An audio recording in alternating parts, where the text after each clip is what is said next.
चलो मित्रों संकरण केवी रीते शोधवू एनी माहिती मेळव्या बाद આપણે સંકરણના ઉપયોગો વિશે ચર્ચા કરીએ કારણ કે આ સંકરણ જો તમે જાણતા હશો તો તમને પરીક્ષામાં જે એમસીક્યુ સ્વરૂપે અમુક એસિડિકતા બેઝિકતા વિદ્યુત ઋણતા કક્ષકોના કદ બંધ લંબાઈ એ બધાને આધારે જે પ્રશ્નો પૂછાય છે એ પ્રશ્નના તમે સંકરણના માધ્યમથી પણ જવાબ આપી શકશો આપણે આ પ્રમાણના થોડાક 4-5 ટોપિક ભેગા થશે એટલે પછી હું તમને ક્વેશ્ચન પેપર આપીશ જ જે તમે સોલ્વ કરજો પણ એના માટે તમારે આ બધા કન્સેપ્ટ સમજવા જરૂરી છે તો જો પહેલા આપણે સંકરણના ઉપયોગથી સમજીએ સંકૃત કક્ષકોનું કદ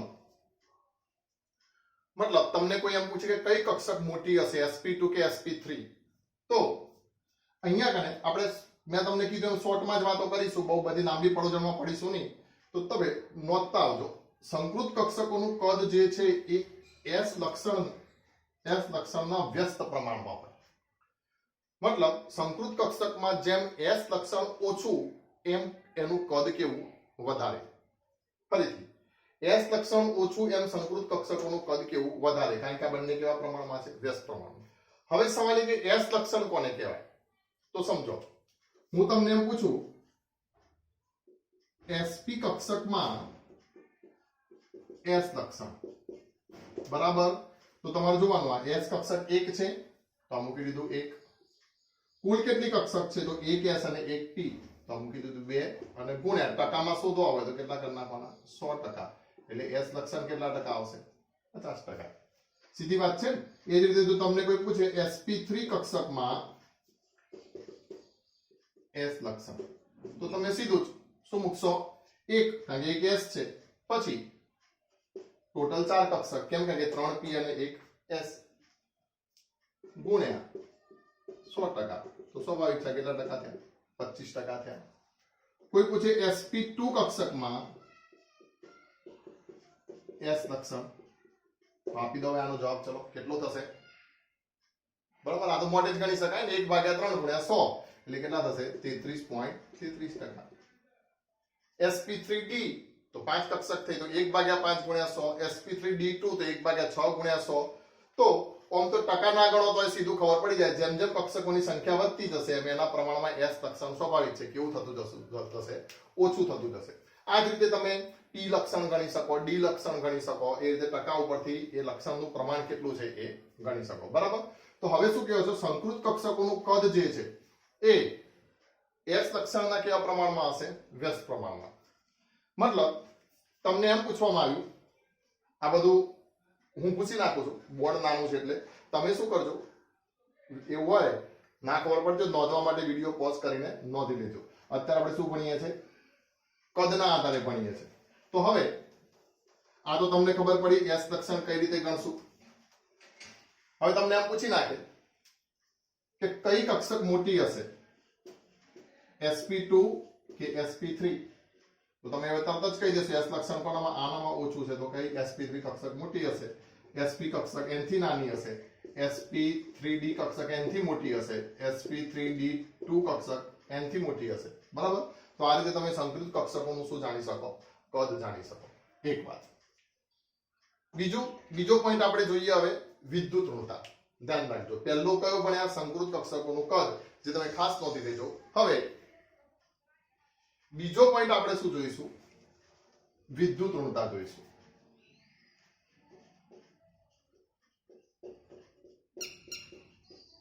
અહીંયા આપણે ખાસ કરીને કાર્બન પરમાણુની વિદ્યુત ઋણતાની વાત કરશું આમ તો તમને વિદ્યુત ઋણતાનો કન્સેપ્ટ ખબર છે જેમ કે સૌથી વધારે વિદ્યુત ઋણતા કયા પરમાણુની હોય પરમાણુની દ્રષ્ટિએ વાત કરીએ તો ક્લોરીનની એના પછી બીજા નંબરની કોની હોય છે તો બીજા નંબરની વિદ્યુત ઋણતા ઓક્સિજનની ત્રીજા નંબરની કોની હોય છે ક્લોરીનની એ બધું તમે જાણો જ છો પણ અહીંયા કને આપણે જનરલી વાત કરીશું કાર્બનિક સંયોજનમાં કાર્બનની વિદ્યુત ઋણતા પછી આપણે ક્રમશઃ બીજા પરમાણુ વિશે ચર્ચીએ તો અહીંયા જો વિદ્યુત ઋણતા ચલે છે એને પણ તમે સીધું આવી રીતે લખી શકો s લક્ષણ મતલબ વિદ્યુત ઋણતા જે છે એ કોના સમપ્રમાણમાં હશે s લક્ષણના સમપ્રમાણમાં જેમ કે તમને કોઈ એમ પૂછે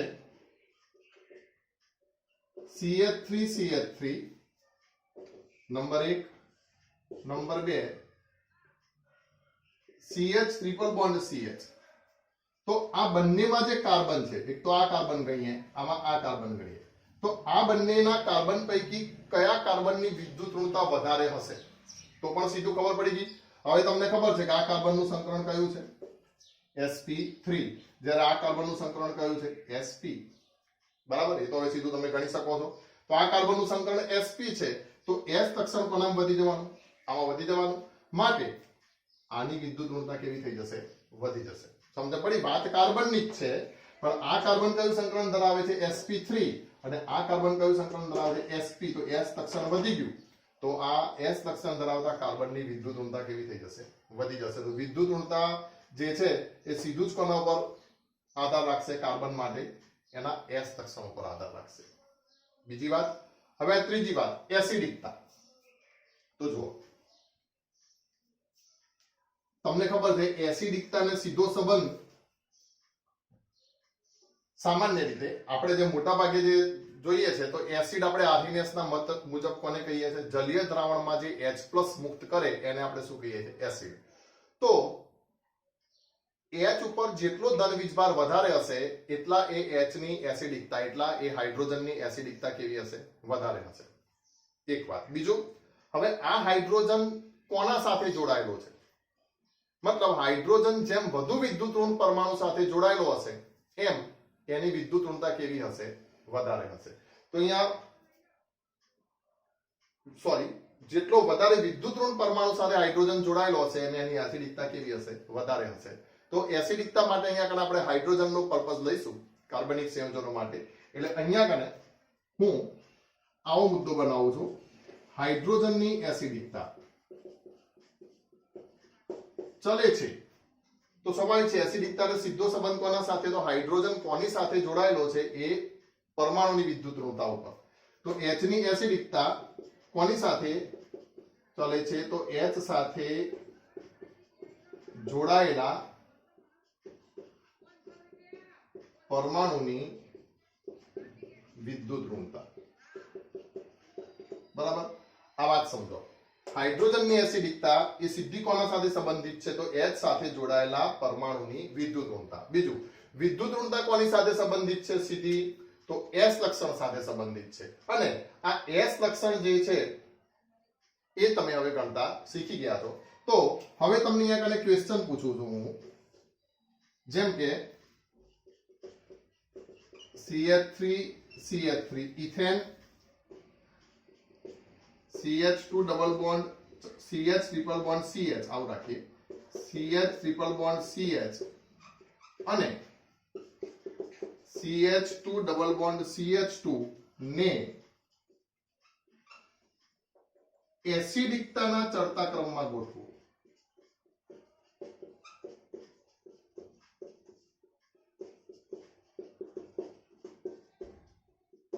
બરાબર. આવા એકાદ બે પ્રશ્નો હશે જ તમારે પરીક્ષાઓમાં. એસિડિકતાનો ચડતો ક્રમ શું છે? બેઝિકતાનો ચડતો ક્રમ શું છે? તો આપણે આ સંકરણની માધ્યમથી જો કેવી રીતે સમજી શકીએ, તો આને આપણે એસિડિકતાના ચડતા ક્રમમાં ગોઠવવું છે. બીજું, એસિડિકતા કોના ઉપર આધાર રાખશે? તો એની સાથે આ હાઇડ્રોજન છે દરેકમાં, હાઇડ્રોકાર્બન અથવા તો કાર્બનિક સંયોજનો આપણે જોઈશું એટલે કાર્બન ના હાઇડ્રોજન હોવાના જ. તો હાઇડ્રોજન જે કાર્બન સાથે જોડાયેલો છે, H ની એસિડિકતા H સાથે જોડાયેલા પરમાણુની વિદ્યુત ઋણતા પર આધાર રાખશે.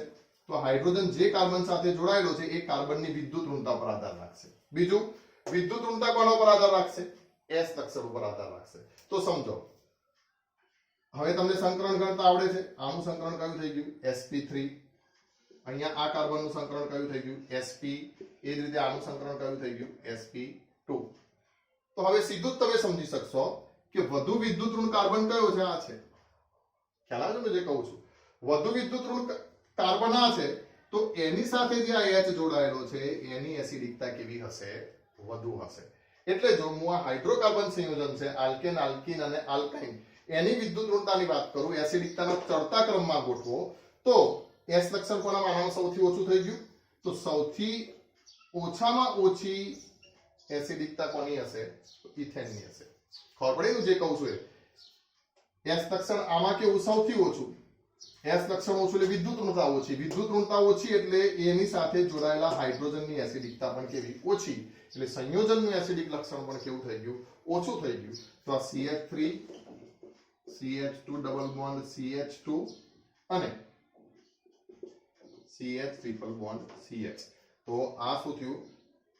આજે આપેલા અણુઓ જે છે એની વિદ્યુત ઋણતાનો ચડતો ક્રમ. બરાબર? આટલી વસ્તુ ફટાફટ નોંધી લો, પછી આપણે બીજી થોડીક બાબતો સમજીએ.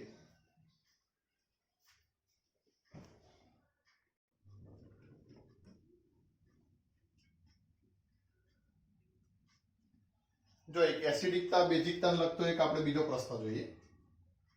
ROH CH triple bond CH CH2 double bond CH2 મતલબ કોઈ આલ્કોહોલ, ઇથાઇન, ઇથિન, પાણી, ઇથેન અને એમોનિયા, આમની એસિડિકતાનો ચડતો ક્રમ.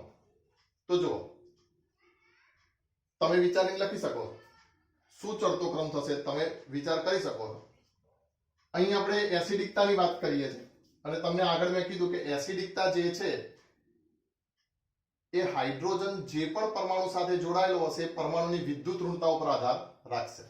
તો અહીંયા તમારે જોવાનું 3 પ્રકારના પરમાણુ આવેલા છે. કાર્બન, ઓક્સિજન, બરાબર, આ આલ્કાઇલ સમૂહ હશે ઓક્સિજન સાથે જોડાયેલો હશે.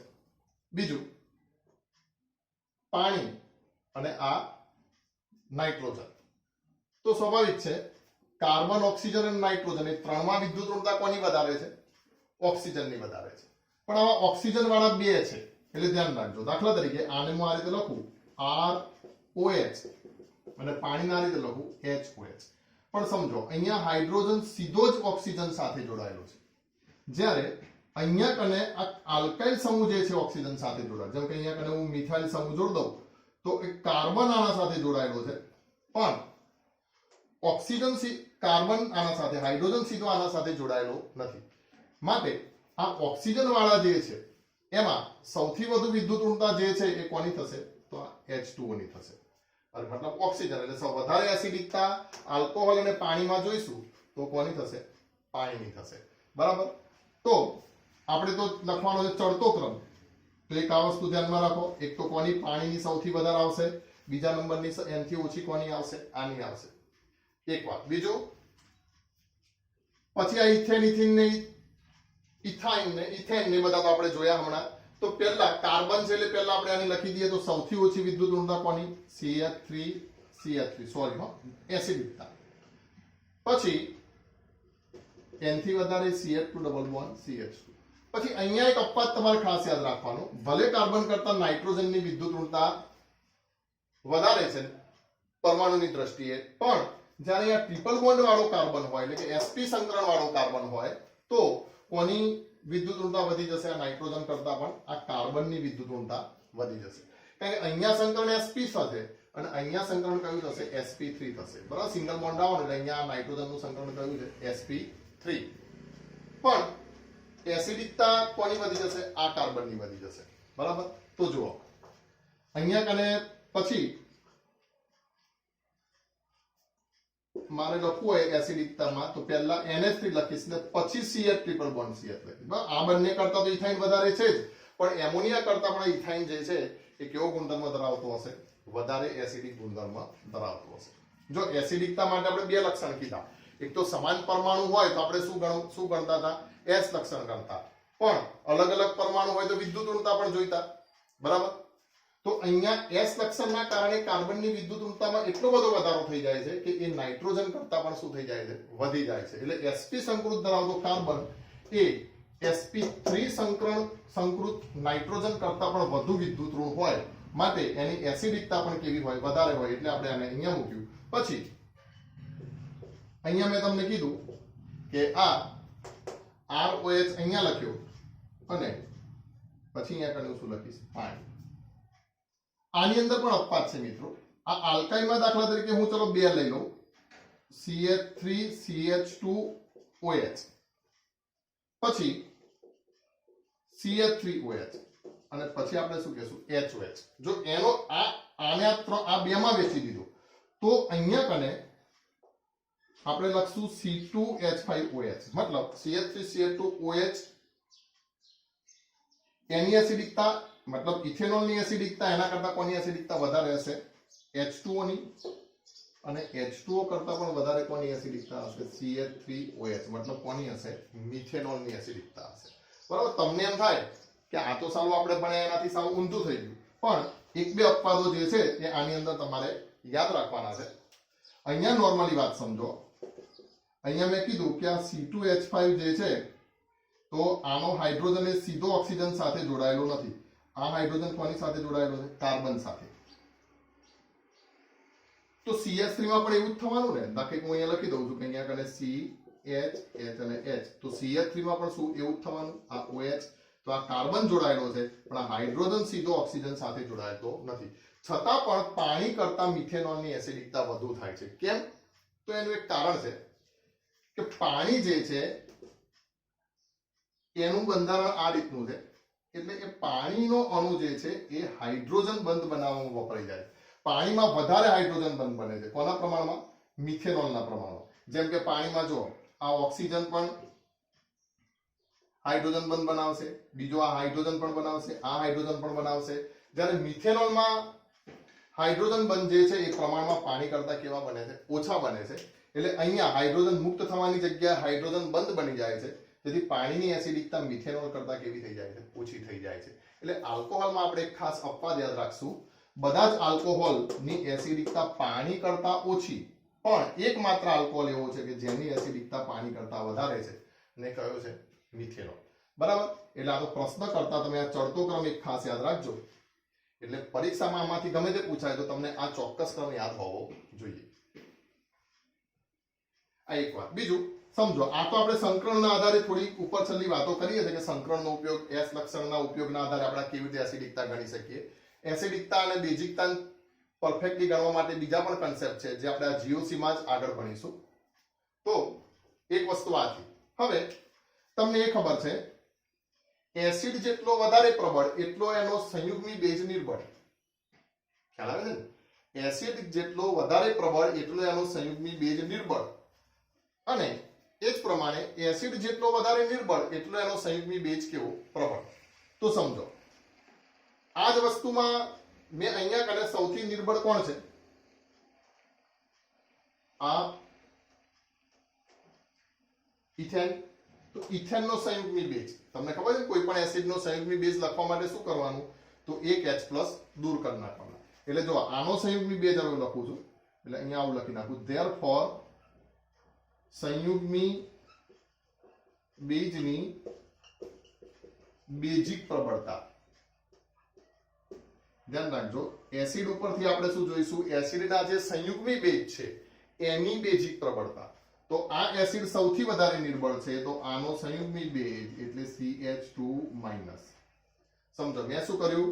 H+ દૂર કરી નાખ્યો, એટલે અહીંયા કોઈ વીજભાર નથી, એટલે અહીંયા કેટલો વીજભાર આવશે? માઇનસ વીજભાર આવશે. Greater than. આ એસિડ સૌથી નિર્બળ છે, એનો સંયુગ્મી બેઝ કેવો હશે? સૌથી વધારે પ્રબળ હશે.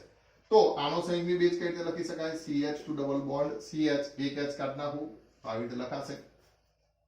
પછી આનો સંયુગ્મી બેઝ કઈ રીતે લખાય? તો NH2-. એમાઇડ સમૂહ પણ કહેવાય આને. પછી આનો સંયુગ્મી બેઝ કેમ લખાશે? તો CH ટ્રિપલ બોન્ડ C-. પછી એ જ રીતે આનો સંયુગ્મી બેઝ કેમ લખી શકાશે? તો C2H5O-. પછી આનો સંયુગ્મી બેઝ તો OH-. પછી આનો સંયુગ્મી બેઝ તો CH3O-. તો એસિડ જે છે એ જેટલો ઓછો એસિડિક એટલો એનો સંયુગ્મી બેઝ વધારે બેઝિક. બરાબર. તો આ તમે યાદ રાખજો. અથવા આને આપણે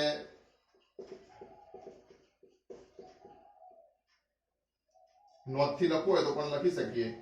તો એસિડિકતા ચલે છે 1/, સંયુગ્મી બેઝની બેઝિક પ્રબળતા. મતલબ સંયુગ્મી બેઝની બેઝિકતા જેટલી ઓછી એટલી એસિડિકતા, એનું જે એસિડ છે એની એસિડિકતા કેવી? વધારે. તો આને તમે સૂત્રની જેમ પણ નોંધી શકો. બરાબર. તો આ એક પણ કન્સેપ્ટ થયો જેમાંથી ઘણી વખત સીધી આવી લાઈનમાં પણ MCQ તમને આવી શકે. તો આવી રીતે આપણે આ થોડાક વિશેષ અર્થમાં આપણે સંકરણના ઉપયોગથી આપણે શું સમજ્યા? એસિડિકતા અને બેઝિકતા.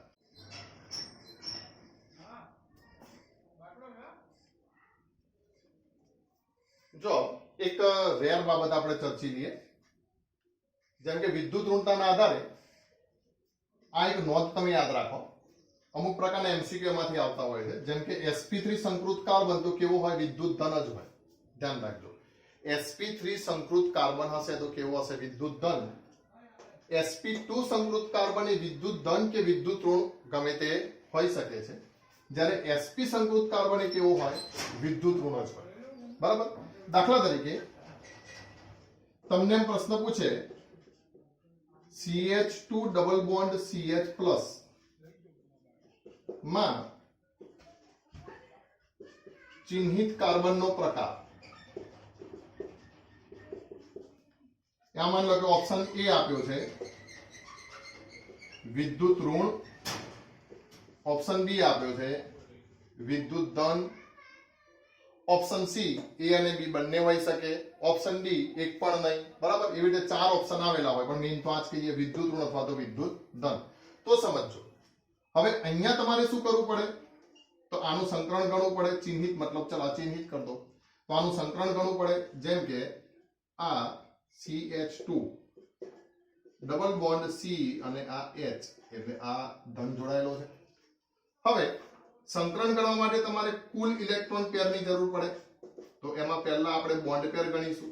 બોન્ડ પેર યાદ કરો. બોન્ડ પેર કોને કહેવાય? તો કેન્દ્રિત પરમાણુ સાથે જોડેલ પરમાણુની સંખ્યા. કેન્દ્રિત મતલબ આપણને જે પૂછ્યો છે એ, તો અહીંયા કેટલા પરમાણુ જોડાયેલા આ કાર્બન સાથે? તો એક H અને એક C, એટલે કેટલા થઈ ગયા? 2. અને લોન પેર બરાબર કેટલા થઈ ગયા?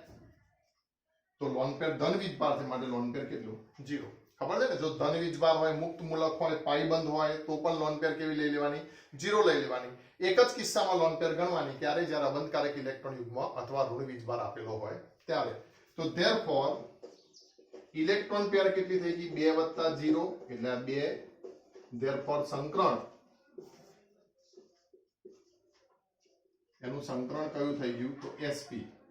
માટે ભલે ઉપર ધન વીજભાર છે પણ સંકરણ sp આવ્યું એટલે કાર્બન કેવો છે? વિદ્યુત ઋણ કાર્બન છે. પડી ખબર? એટલે જનરલી આપણે શું કરીએ? ધન વીજભાર જોયો, કાર્બન કેવો મૂકી દઈએ? ધન મૂકી દઈએ. પણ આ કાર્બન વિદ્યુત ધન નહીં પણ વિદ્યુત ઋણ છે. બરાબર સમજજો. માની લો કે આની ઉપર ઋણ વીજભાર છે. જેમ કે મેં અહીંયા કને હવે આની ઉપર મૂકું છું ઋણ વીજભાર H ડબલ બોન્ડ C, આ માઈનસ, અને અહીંયા કને મૂકી દઉં H. તો હવે જુઓ અહીંયા કને આપણે પહેલા ગણી નાખીએ બોન્ડ પેર. તો બોન્ડ પેર તો તમને કીધું એકની એક કેટલી છે? 2. બીજું લોન પેર, તો લોન પેર કેટલી થશે? 1, કારણ કે ઋણ વીજભાર આવ્યો. તો માટે ઇલેક્ટ્રો પેર બરાબર કેટલી થશે? 3. ધેરફોર સંકરણ કયું થશે? sp2. હવે સવાલ એ કે sp2 સંકરણ હોય તો કાર્બન વિદ્યુત ધન કે વિદ્યુત ઋણ હોઈ શકે, પણ તમારે એવા ટાઈમમાં શું જોવાનું? અહીંયા ઋણ વીજભાર છે, માટે આ કાર્બન કેવો છે? વિદ્યુત ઋણ છે. પડી ખબર? તો આપેલ કાર્બન વિદ્યુત ધન હશે કે વિદ્યુત ઋણ એ એના વીજભાર ઉપરથી નહીં પણ શેના ઉપરથી આપણે નક્કી કરીશું? સંકરણ ઉપરથી નક્કી કરીશું. બરાબર. તો આ એક અમુક ચોક્કસ પ્રકારની બાબતો જોઈ કે જે તમે સંકરણનો ઉપયોગ કરીને ગણી શકો છો. આમ તો સંકરણના ઘણા બધા ઉપયોગ છે, પણ હાલ પૂરતા આપણે લેવલ 1 ની અંદર આટલા ઉપયોગો ધ્યાનમાં રાખીએ છીએ. પછી મળીશું બીજા ટોપિક સાથે.